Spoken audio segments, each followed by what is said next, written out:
Hello, and welcome to my online reading of famous writers. My name is Sean Enns, and today I'm going to be reading selected scenes from this brand new play. Before I do, I'd like to acknowledge that we're on the traditional unceded territory of Snuneymuxw First Nations, where I am grateful to live, work, and play. I'd like to acknowledge my wonderful hosts, Literacy Central Vancouver Island, for having me here to do this reading. There are 6 characters in this play. Uh, Sean is the main character. He's a writer. His girlfriend Sarah. There are 3 demons: Acedia, Vainglory, and Wrath, and Melpomene, the muse of tragedy. On that note, let's get started. Act 1, Scene 1. Sean flips through the pages of a book. He puts the book down and picks up a phone, which he stares at and thumbs through. He gets up and peers through the curtains of the window. He sits down and looks at the phone. He gets up, walks over to the door, and gets his jacket. He picks up his shoes and carries them over to the desk chair. He puts the shoes down, puts his jacket on, and sits down. He looks at his phone. He puts the phone in his pocket, then puts his shoes on. He walks over to the window and pulls the curtain aside, peeking out. He walks to the book he was reading, folds over a corner, and puts the book in his pocket. He looks at his phone. He walks to the door. He grasps the knob and holds his hand there. Lights up on a demon, Acedia, sitting on a black chair. Going somewhere? I'm supposed to meet Sarah. Who says? Sorry? That you're supposed to meet her. I want to. We're gonna have coffee. There's coffee here. I thought. You thought what? It might be nice to get some air. There's air in here. Fresh air. The air in here is stale. Who says? Sarah? Shouldn't say it like that. Hmm. I prefer to think of it as familiar. I should probably go. She's waiting. Did you check the weather? I, um, because it might rain. Right, yes, so it says. But I looked out the window and it's not raining now. But it might, I suppose. Plus, you haven't got an umbrella. That's true. I could wear a hat. Do you have a hat? I did, I thought. Anyway, a hat in the rain is hardly a thing. You might as well hold one of those newspapers over your head. Actually, that's not a bad idea. What are you doing? I'm going. If only you could see yourself. I said I'm going. Standing there like some lunatic, holding a newspaper over your head. I'm. Akidia grabs the newspaper. Going? Where are you? Let go. I was reading that. Sean and Akidia engage in a tug of war until the paper rips. I can just get another newspaper, you know. Fine, I give up. Go to your precious Sarah. I hope you don't catch your death of cold. Akidia is reading the paper. Hmm. What? There's an op-ed in here about a thing. A thing? Have you read it? You know I haven't. Well, there you are. It's good? Quite. Hmm. I've been meaning to get through those papers.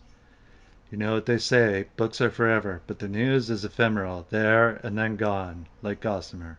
They say that? Sure. Kedia clears off a chair. See? I really was going to go out, you know. I know. Sean sits down, defeated. Akidia sits opposite, handing Sean the paper. Isn't this nice? Sean shrugs and opens the paper. Tea? Sean shrugs. Akidia exits, comes back with 2 mugs. Here you go. Akidia turns on a lamp. How's that? Better? Akidia and Sean exchange awkward smiles. A long pause. A frenetic knock at the door. Sean answers it. Sarah enters. She's drenched, carrying 2 cups of coffee. God, it's pouring rain. Akidia mouths, I told you so. Can you get me a towel or something? Oh, sure. Sean grabs a tea towel and hands it to Sarah, who dries off her head. Anyway, I brought you one. Oh, thanks? Sean takes a sip. Oh, it's cold. Anyway, I made tea. I thought you were coming down. Yes, well, I was, but Sean motions out the window. And anyway, I don't have an umbrella. An umbrella? or a hat. You blew me off because you don't have an umbrella or a hat? No, I mean, I was on my way out the door and then I thought it might rain, but it wasn't raining. But if it might, there's no point in getting soaked. Anyway, I looked around for a hat, but I couldn't find one, so I was going to use a newspaper. You were going to make a newspaper hat? Yes, I mean, what? A newspaper hat. You know, like a hat made of folded up newspaper. No, no, I was just going to, you know. Ah, well, that makes perfect sense. And then, as I was holding the paper, there was this op ed on a thing, and the news is ephemeral. The news is what? Ephemeral. You know, fleeting. I know what ephemeral means, Sean. I'm just not sure I know what you mean. Just that the news as well, it's ephemeral? Exactly. Can I see? See? The article. Can I see it? I haven't finished it yet? Just. Sarah takes the paper from Sean. Sean, this is 4 months old. 4? I'd hardly call that ephemeral. I love you, Sean. I I love you too, Sarah. But, you know, you're exhausting. Um, sorry? Yeah, me too. Sarah walks to the door. Enjoy the coffee. Sarah exits. Sean collapses on his chair, lights up on a demon, vainglory, slouched in a chair. Well, you really fucked that up. Not that I care either way. Sean moans. Don't be so dramatic. Me? Dramatic? I'm just saying, how many times do you think you can blow her off before she blows you off for good? She likes him. She said so. You don't think she was lying, do you? People say a lot of things. Best to assume it's over. What do you mean, over? Look at yourself. You haven't combed your hair in days. I think there's a food stain on that shirt of yours. What did you have for breakfast today? Um, cold bologna? What was that? I didn't hear you. I had cold bologna. Cold bologna? Just out of the package? Not even in a sandwich or fried up or something? I like it by itself. You. Are you a raccoon? I bet she loves it. I bet it's her favorite. Besides, who needs bread? Bread causes diabetes. So, bologna is a class 1 carcinogen. Everything kills you these days. Bologna is a what? Vainglory exits frantically. Listen. Vainglory enters, breathless, holding a package of bologna. Sean and Akidia watch, stunned. You know, I don't care if all you want for breakfast is cold bologna. I love cold breakfast bologna. There might even be a girl out there who shares your passion for cold breakfast bologna. But you might want to ask yourself if Sarah is a cold breakfast bologna kind of girl. Did you know that bologna gives you cancer? It's as bad as smoking when it comes to cancer. Smoking? How much bologna have we had in our lives? It's probably already too late. We probably have cancer already. Oh, blessed baloney, how could you betray us so? We gave you everything, everything! Why? Calm down. Sean slumps back in his chair. You don't understand. You've never loved anything. You've never been loved by anything or anyone. You don't know what it is to feel love. That's probably true. I just bought that baloney. Sean reaches towards the can. Vainglory slaps his hand. It causes cancer, idiot! He's right. Kedia grabs a blanket, curls up in his chair. I'll just stay here quietly until we die, or at least until this day is over. That's the best idea you've had all day. Vainglory grabs a blanket and curls up in a chair. So, what? That's it now? You have a better idea? Maybe it's not over with Sarah. Do you really want to do this? This? This thing, where I prove to you that it's over, and even if it isn't, it's pointless? I. Fine. Maybe you're right. It's not over with Sarah. Maybe you get your life together for a day or a week or a year, but you're broken, Sean. Far too broken to not hurt her eventually. And the longer you wait, the more it will hurt when it happens. You don't want that, do you? No. Vainglory opens a beer. Or maybe she comes back because she feels pity for you. Eventually, you resent her for feeling that way, but she feels too guilty to leave you on your own because she's worried that without her, you'll kill yourself. So she resents you because she feels like you're stealing her life, and you resent her because your life isn't worth stealing. Is that what you want? No. I. Vainglory chugs his beer. Or maybe I'm wrong and everything will work out fine. You'll love each other, get married, have kids, and you'll pass on that fucked up brain of yours to your children and inflict them with your special brand of sickness. You'll drink yourself to death, and nobody will come to the funeral because instead of just ruining your own life, you ruined theirs. Fuck. So it's up to you. Your life is already ruined. I'm not sure you need to ruin anyone else's. Well, you make a good point.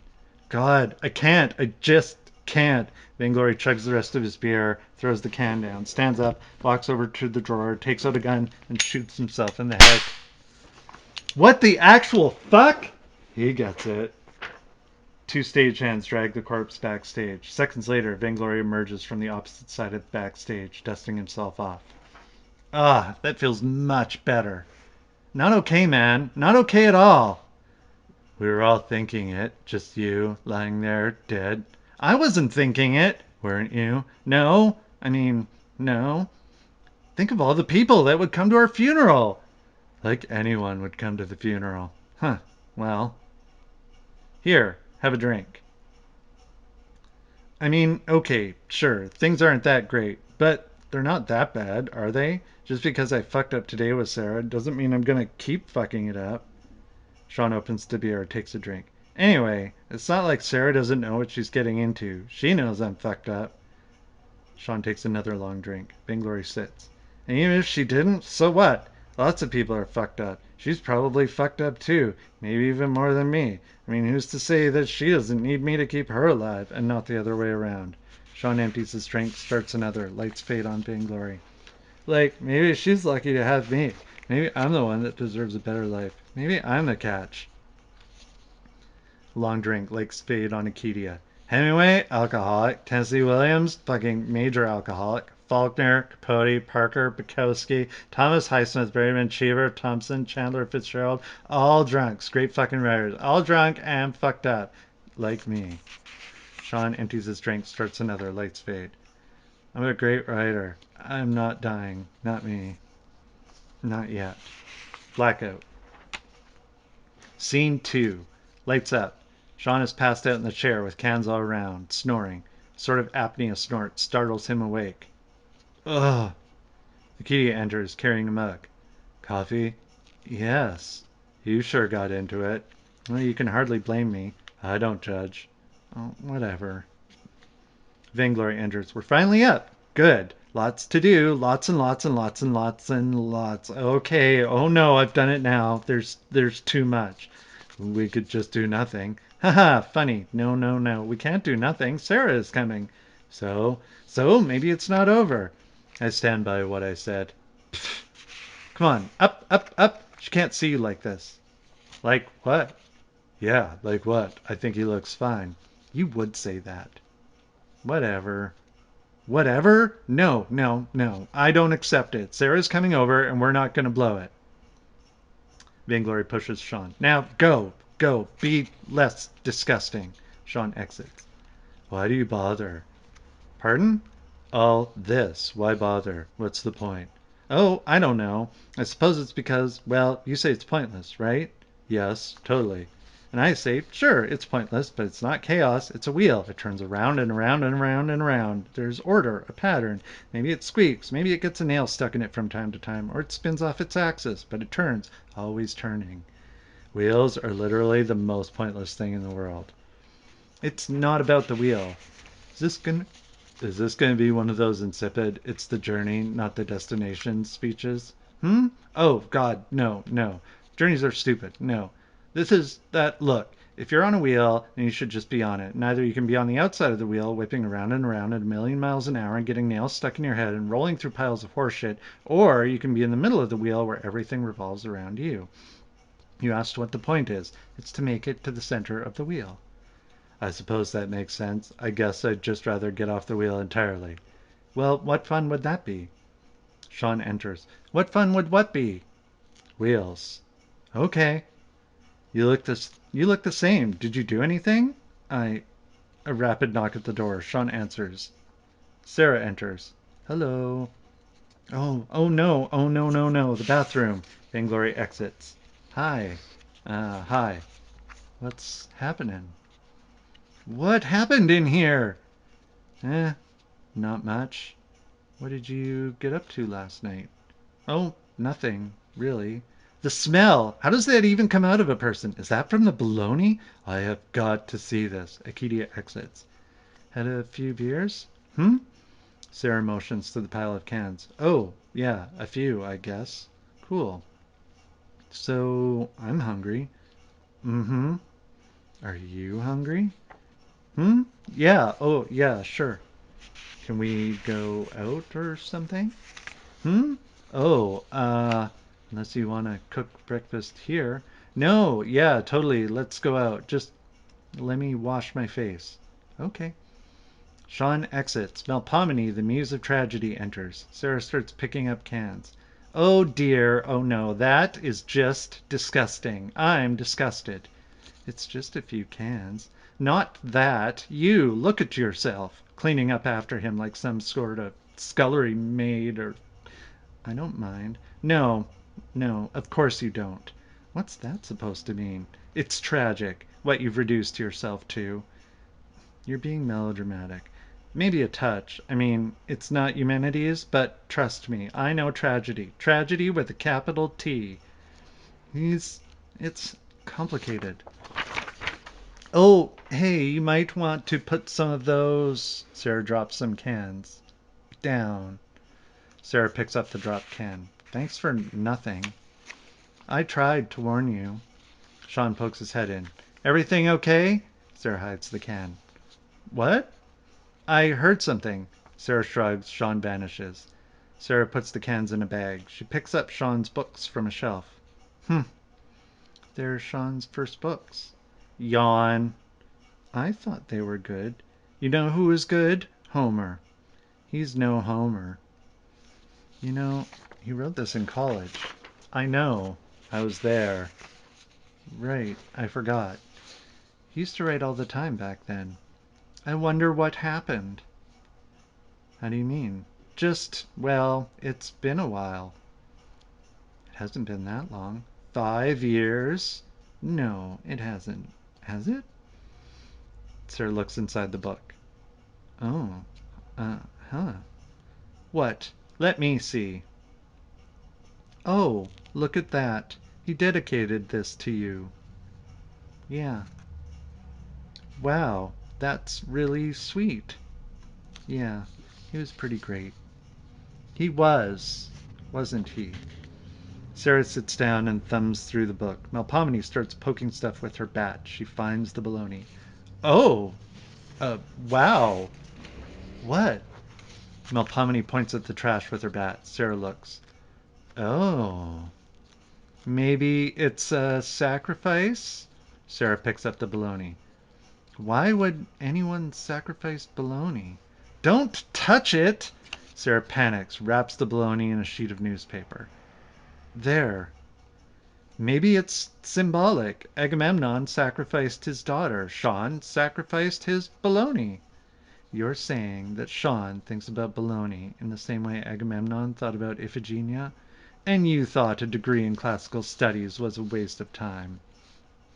Sean enters. Ready?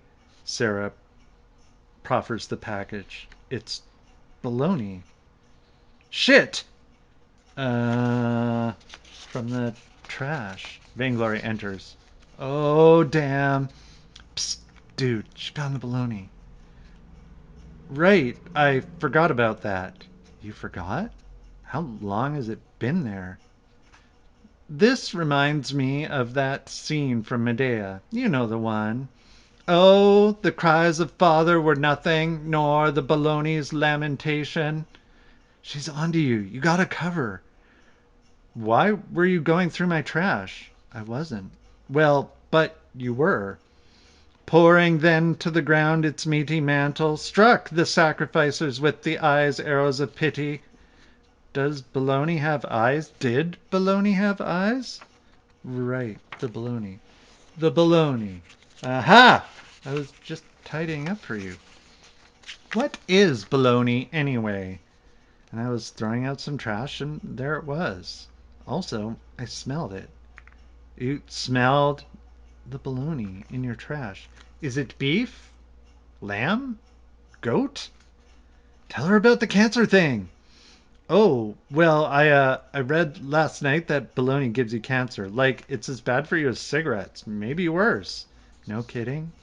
Yeah, so I was like, fuck cancer, and threw it out. Aha! It was a sacrifice. I told you so. Well, yeah, totally. So, were you just eating bologna by itself? What? He has lost the use of his reason.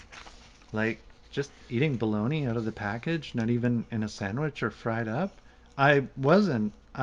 His ruin is straight ahead of him. You weren't what? Drinking beer alone and eating raw bologna out of the package?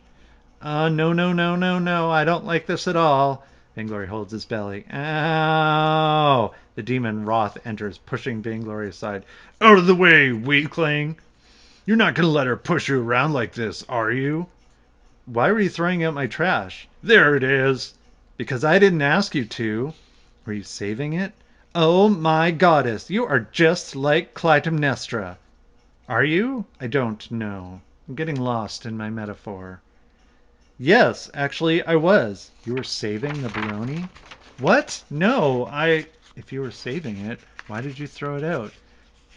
You know what? You're doing fine. I'm just going to... Melpomene dusts off a chair and sits. Yep, this. This is good. I was saving the newspaper. I read them, you know. They're in a specific order. You can't just go using them like they're trash. Yeah. Whatever. I'm so done. You know, I was just thinking about how things used to be. What things, Sarah? You're not making any sense. I just, I don't know what happened to you, Sean. You used to be so sweet. Used to what? I used to what? To be anything. You don't do anything. You sit here at home eating cold bologna, reading old papers. Look around you, Sean. Does this, Sarah holds up the bologna, seem normal to you? It causes cancer. I'm not talking about the fucking baloney, Sean. I'm talking about you giving up. I'm talking about you not having written a word in 5 years. Well, I have news for you, Sarah. Just because you don't see any paper doesn't mean I'm not writing. You can't admit it, can you? Admit what? Admit that you're scared? Admit that you're scared to write and scared to let me in. Because if you let me in, I might just help you. And then you'd have to admit you need help. Help what? You are a fucking masterpiece. I don't need your fucking help, Sarah. Sarah thrusts the baloney at Sean. Clearly, you do. Whatever. Oh, so now it's your fault? Well, the hell with her. Who does she think she is, anyway? You didn't have a problem with any of this before, Sarah. You knew what you were getting into. This is what it is to be with a writer. You chose this life, not me. I can't escape it. You can leave any time you want. I thought you wanted this. I'm sorry, Sean. I'm sorry I care. But it's not wrong to need people. You know that, right? Well, I don't need anyone. I'm fine. I've always been fine. Sarah throws the baloney. Fuck. Fuck you, Sean. I hate that you make me feel crazy for feeling this way. I'm not crazy for wanting to help you. That's what you don't get, Sarah. It's not me that needs help. See, I was right about the sacrifice. I wish you could understand, Sarah, but you don't. You can't. You'll never understand. Just, it wasn't the baloney. What, Sean? I'll never understand what? You'll never understand what it's like to be great. It was you. Long pause. Sarah's crying. You know what, Sean? You're right. I knew it. I knew she'd cave. I can leave anytime I want. Wait. I... Is she leaving? She better not leave, or else. Goodbye, Sean. Sarah and Melpomene exit. Don't leave. Fuck! Sean kicks the garbage can, slumps in his chair. Fuck! Akidia enters with a six-pack. Did somebody say drink? Fuck yeah, I need a fucking drink. Akidia tosses a beer to Roth, who chugs it. Akidia opens a beer. Roth motions for another, which Akidia tosses over. The remaining three are handed to Sean. God damn it, I just want to fucking break something. Or just sit here and lapse into catatonia. Fuck that. We're not going to let her treat you that way. Whatever. No, not whatever, man. She's so judgmental, like she has any right to judge you. She has every right. Look at him. Look at us. Well, fuck this, and fuck you. And fuck you, buddy. You're a coward. Can't even fucking look at you. Roth exits. He's right, you know. About what? About you being a coward. Yeah, well, he's right about a lot of things. Oh, Sean toasts Akidia. Fuck you, eh? She's right too. Too bad you're too stupid to hear it. Tell me then, what is it that I'm too stupid to hear? That you'd rather be alone for the rest of your life than admit you need anyone? That if you admit you need her, she'll think you're weak, and worse, that if you get help, that if you're fixed or whole, that those things will inevitably lead to your failure as a writer. That the writers you idolize were only great because they were broken. So the only way you'll be great is if you're broken too. Huh. How'd I do? Not bad. Vainglory enters. Okay, I'm sorry. I can't listen to another word of this. Oh, hello. To Sean. Do you need a blanket? Sean moans. Akidia puts a blanket over him. Vainglory rips the blanket away. You are not broken, Sean, and you are not a coward. Sean moans in protest. Party crasher. This is a party? Yeah, it's a pity party. And you know what? You're not invited. Whatever. This is exactly what we need. She was holding you back, man. Sean moans. Come on, buddy. Time to write through the pain. I can't. Sure you can. You did before. You wrote the hell out of it. Do you remember what they said about your first book? No. Ah, come on. Sure you do. Vainglory grabs the paperback. Blackmore's Rise of the Paper Men is pure brilliance, a scathing indictment on the institution of education. A writer to watch, he is the Kerouac of speculative science fiction. That's you, buddy. You did that. I guess. So what if Sarah doesn't love us? You know who loves us? They love us. Who needs one person when we can have thousands? Millions. You really think we could have millions? Vainglory shakes his head no to the audience and Akidia. Sure I do, pal.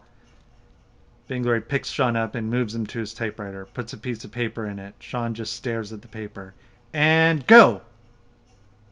Any time now. Okay, let me just...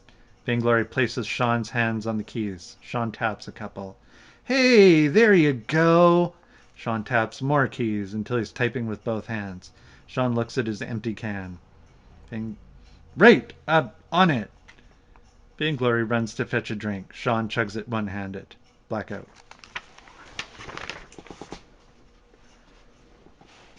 That's the end of scene 2. It's a full-length play, so I hope that you get to hear the rest of it sometime and that maybe I get to read it to you.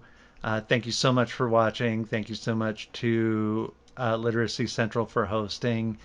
Please have a wonderful day.